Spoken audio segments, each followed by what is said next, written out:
welcome to PowCast. I'm your host, Steve Holden. Frankie and I are very excited to join you for our season finale. Oh, yes, we are, Steve. What a ride this debut season has been. A ride of a lifetime. A bumpy ride for sure.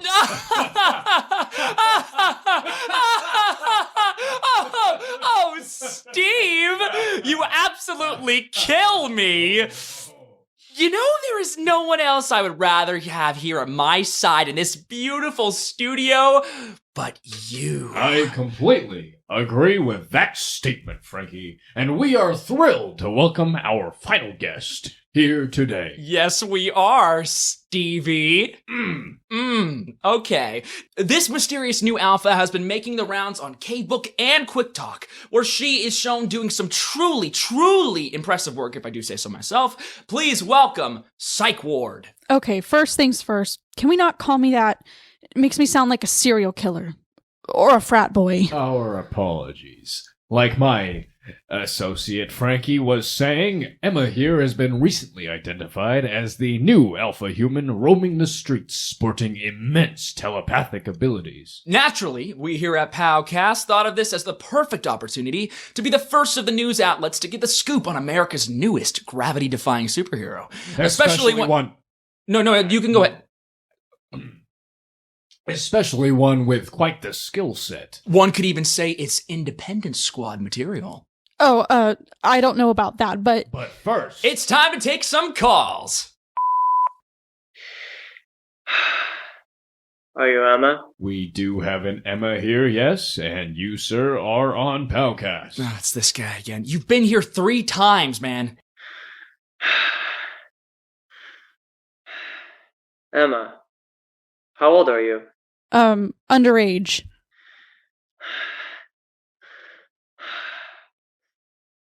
So when do you turn 18? We really need to block that dude. Hello, you're on PowCast. Hello, is little Emma there? Why, yes, she's right here. Oh, Emma, it's Mrs. Beauclaire. My kindergarten teacher? Hi. I just wanted to say that I'm so sorry. These new developments must be so hard for a young woman such as yourself. When I found out you had powers, I couldn't help but just want to check on you and tell you that if you need anything, any help at all with your superheroics, you have my full support. I'm not a superhero, and I don't want to be a superhero. Oh, you think that now, but everyone always answers the call of responsibility. All right, Mrs. Beauclaire.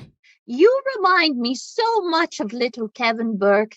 After he developed his powers, he said the same exact thing. But when the gymnasium caught on fire, he couldn't resist trying to save the children trapped inside. Poor boy. Oh, let me guess. Super strength, but no invulnerability? Close. Speed with no friction resistance. Yeesh. There must have been some serious third-degree burns up the wazoo. Oh, the coroner described him as medium rare. All right, Mrs. Beauclaire, thank you. Thank you, sweetie. We'll miss you. Now that, ladies and gentlemen, is captivating journalism. Hello, you are on the finale of PowCast. Oh my God, Emma, you turned into an old man? Oh my God, she has the power to change her voice now? Shelly? Patricia? How did you guys get this number? Frankie tweeted it. Everyone at school is acting like you died or something. Well, duh. You remember Parker Peterson? Oh my God, Pancake Peterson, the junior who got trampled by a rhino? Okay, first of all, Parker Peterson was a creep. You remember when he was taking pictures at the volleyball game for the school paper, he said? And second, I am not a superhero. Case closed. Goodbye. Wait, are we still going to Applebee's after you interview? All right, now, Emma, to kick things off here, tell us about your crime-fighting method. Maybe a rundown of what a typical day looks like for you. Well, what's a day like for you? I wake up, go to school, and then I come home, do my homework, then I go to bed. Is that it? Sorry to bore you, Dick, but I'm 17. Actually, my name's Frankie, but I meant like a teen superhero. You know, that's usually the dream. Ditching homecoming to fight a supervillain, getting in trouble for being tardy after stopping a robbery. What Frankie means to say is that we were under the impression that you've been aware of your alpha abilities since birth. Since this doesn't seem to be the case, I think the audience would like to know about your abilities, maybe how you acquired them. Oh, let me guess. Don't tell me. Radioactive waste. No. Radioactive beetle. No, not that. Radioactive! It wasn't radioactive anything. One day, I just woke up and I felt weird. I can't really explain it in any way but that. I felt this weird energy coursing through me, like there was another person living inside of me. And then I was trying to hail a cab after school, and the next thing I knew, the building across the street was crumbling down, and then I blacked out, and then... The video. Yeah. Where were you when you first saw the video? At Point Hospital. I woke up in bed. Can you describe what happened in the video, just for our listeners who have yet to see it? The building that was collapsing, it was surrounded by this glow that wasn't any color I've ever seen. And more cracks were forming, but it wasn't falling. It was just... I don't remember anything. I don't even know what I was doing. Well, for someone who doesn't know what they're doing, keeping an office building together long enough for its occupants to escape, that's a hell of a feat. Damn straight. I mean, look at this. 200 feet of Great, building pulled it slanted up. in place like the Tower of Pisa. I don't think I've ever even seen someone like Superior Man do that. Don't say that. One might even say a feat such as this would call for a public invitation from the Independence Squad, which has happened as of a few hours ago. Wait, what? Yo! What? The Independence Squad hasn't recruited a new member in, I don't know, decades? This is awesome, dude! I don't care. I don't want to be fighting dragons or whatever those guys do. I'm graduating next week, for God's sakes. Not to mention, I have no idea how to control any of this in... Well, you know, the Independence Squad's 5th member has historically been a psychic since its conception. They have tons of experience dealing with those guys, Psycho, the psychic cycler, before he went crazy and rammed his motorcycle into a convenience store, or Brainstorm, before he accidentally dropped a building on themselves, whatever, or Cerebomb, before he... Before he what, he Frankie? He blew himself up, but here's... Thank you for your input. I'll take it from here. Yeah, I think that'd be best. I'm gathering that you're not thrilled about the prospect of a life as a superpowered crime fighter. How did you know? I mean, it's like literally yes or no. It's like a 50-50% chance That of probability. was sarcasm, Frankie. Okay. What would you have done instead had you not discovered your powers? I don't know. Law? Medicine? Psychology? I haven't even decided on a major yet. But these people want me to go out and punch fireballs or whatever. To be fair, you'd be punching people, too. That's literally what I'm saying. I don't want to punch people. I want to help people. But alpha humans do help people. Big frickin' difference in the methods used, man. I think what Frankie is trying to say is that in life, things come up that can change the direction of it for good. Like the hero Sonaris, he lost his sight but honed his hearing senses to live life as though he hadn't lost anything. One might call him an inspiration. I don't know. I don't really know a lot about superheroes. I mean, I've grown up around them in the world, but I've never really given a crap about them. Oh, Lord! All right, super nerd, sell me on being a hero. What would that be like? Oh, might not be a bad idea. Okay. You have no idea how much I've thought about this day. It's pretty simple, really. The real question here is, what's not cool about being one? You get to fight cool monsters. And almost die. Do incredible things mere mortals can. And almost die. You get to become more than just a person, a symbol. One that can do more than just protect, but inspire. Inspire people to be the best versions of themselves they can be. Or rising up from tragedy to build your own future. God, wouldn't that be just a hell of a time? But why do I need to be in these life or death situations? Why can't I just do something normal? Like construction? I mean, I understand where you're coming from, but you really can't. What? Right. You don't even know how to control these abilities. Next time it manifests, you could hurt someone. Or worse. Well, not to mention, though, you have a duty now. You can't just live a normal life again.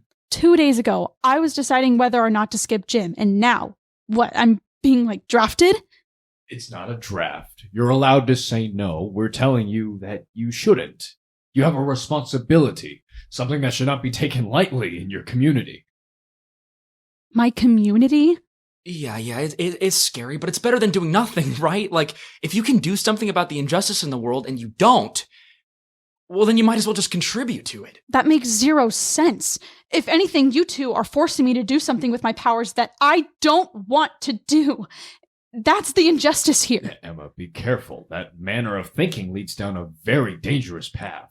What? We're not saying that you have to, we're saying that you should want to. What the fuck does that mean? I'm sure there are plenty of normal people with powers that decided not to fight crime. There were. They didn't stay normal for long. Yeah, another psychic, Cerebellum, declined an invitation from the squad so she could live out a normal life. And she was caught using her psychic powers to steal passwords and locked box combinations and whatnot. She did die of a massive brain aneurysm. Good God, Frankie. So what? I'm either gonna die fighting a giant space squid, or die because I turn into a giant dickwad? No. There's probably something we can do. Maybe the squad can, homeschool you? That could be fun. Absolutely fucking not. Ow! What was that? I don't know. That was... Are you okay? Get the fuck away from me! Wait, shit! I don't know what's happening. I can't stop it! Steve, big stop! I'm trying! Take a... I'm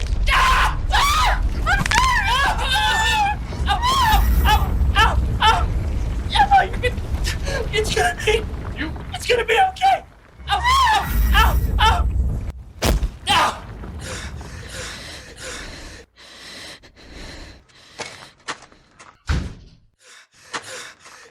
Good God, kid, are you alright? Yeah. Is my foot supposed to bend that way? Would you feel better if I said yes? Alright, put your arm around my shoulder. Oopsie daisy. Oh. Here. Where did she go? I don't know. Should we call the cops or something, Steve? The cops, not your precious independent squad. Oh, fuck you. But also, if I don't make it, Frankie, it's just a. if I don't make it, I'm sorry for yelling at you, man. I mean, you were right. You were right. They're all jack-offs. They don't care about us. No, you were right. Oh shit! Now I'm hallucinating. Well, you were right about some things. Okay, that's a bit more realistic. Please continue. My daughter idolized superheroes. And couldn't get enough of them. You should have seen some of the drawings she did. She would have been a legendary fashion designer. A true artist, if I ever saw one. After her mother passed, I took up some habits that I shouldn't have to try and cope. Just not feel so...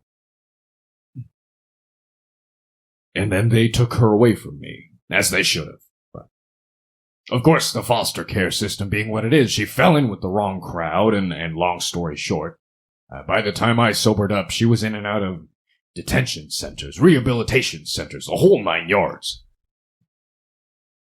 Most of all, she wanted nothing to do with me. One night, she was caught shoplifting by some C-lister, Dirty Dancer, if you remember him. He was popular in the 80s. During the arrest, she hit him. Once. And they got her on an assault charge on top of everything else. It was a few days after her 18th birthday. She'd be going to prison instead of a juvenile hall. A few months into her sentence, there was a riot. She didn't make it. Suddenly, every pickpocket, car thief, every gangbanger, criminal mastermind started to remind me of an artist that had crayon drawings taped to my fridge. For decades, I wondered why the superheroes couldn't see that in them. And it was only after what you said to me last week that I realized it's for the same reason why I couldn't see the same thing in the superheroes. There is definite evil in the world, and there is definitely a line that good people should face consequences for if they cross it, but these lines are blurrier than we think. And the world needs people, compassionate people, that can see the worst of humanity and still believe in the best of it. We need people like you to help us define that line. Oh. Well, that's everything a sound guy's ever dreamed of hearing. Come here, you old dude. Ow, ow, oh shit. Oh my leg. Oh fuck. Okay. We'll hug later, Frankie. I'll call an ambulance. All right. Oh, good God, it looks like Caveman beat the shit out of Gumby. Oh shit. Yes. We have a road human to shore the studio. Oh, damn it. You know, Steve, this is kind of weird, right? You have one normal leg and one flamingo leg. I think we've reached beyond weird. No, not that. It's, you're helping me. You know, for a minute, I may even think that you actually care for your poor little intern. Well, misguided and annoying as you may be, the studio would feel pretty empty without you. Having a partner actually was not as bad as I thought it would be. Believe it or not, a good chunk of our listeners only tune in for you. Wait, really? Am I like famous or something? Fortunately, no, but frankly, a lot of the show's success came from you. Hey, don't sell yourself short, Mr. Award-winning author. The only reason this show has any, sense of credibility is because of you. Oh, I know. Yeah, okay, wow, real humble, huh? Yeah, I was just apologizing for being an ass. Be grateful. No, I am. Though I do kind of have to admit, Quickie Man was kind of an asshole. The counter broke 4 digits today. I fucking told you! Now I'm famous and about to be rich off all the callers' bets I made off air. You're gambling with callers? Never mind that. Ambulance is around the corner. What? Steve, what about Emma? I told the police. They're getting the squad right now. I hope she's gonna be okay. Well, should we, turn off all this equipment? Now look at this mess. Does it look like it still works to you? Nah.